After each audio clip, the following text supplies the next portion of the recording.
Ash Carter, I know he had to leave, had sent out a memo to y'all about proposed ways of dealing with sequestration.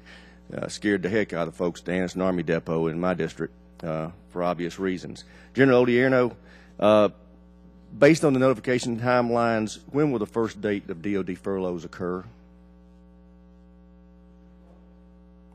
We believe that about 45 days require notification, and so they would begin quickly after that. And at what level of the chain of command is that trigger pulled? That will be done by the Secretary with guidance from myself. And when will that formal notification to Congress come? It's going to come very shortly. Okay. How does Mr. Carter's recommendations to significantly curtail unit training and readiness impact the projected organic industrial bases workload for each military service in the aggregate and for each center of industrial and technical excellence in fiscal 2014? Yeah, what it does, obviously it creates a backload of equipment that will be in all of our depots.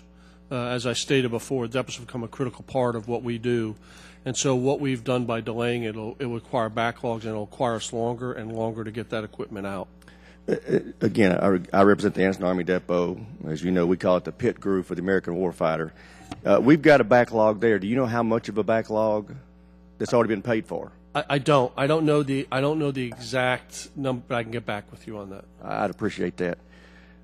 General Dempsey, you made the comment a few minutes ago in response to my predecessor's question about degradation over time, that the sequestration is not going to be a cliff, it's going to be degradation over time. But yet, Ash Carter has recommended, and I understand y'all have embraced the proposal to cease any additional work going into the depot systems for the third and fourth quarter of this year. If it's not a cliff, why is that action being taken? What we're trying to do is stretch readiness as far as we can stretch it. I mean, the decision not to deploy the Truman is probably the best case, but we're trying to stretch the readiness dollars as far as they'll go. And so the actions we're taking, we hope that some of those will be reversible. But we're in the business of stretching readiness right now.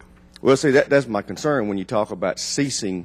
You know, I've talked with the colonel in charge of the depot, and he's told me he's taken no additional tanks into the system after the 15th of next month. I think it's the 15th of next month. It sounds like a cliff to me. Well, I happen to be a tanker, so I think the answer on the tanks is probably that these gentlemen to my left are prioritizing, as they stretch, they're prioritizing, and in the near term, we're not using tanks in Afghanistan. Doesn't mean we'll never use them again, but we're probably prioritizing those things that we think we will use. Okay. If I could, Congressman, I do have some data. From February to September, it'll be about $294 million worth of work that's planned.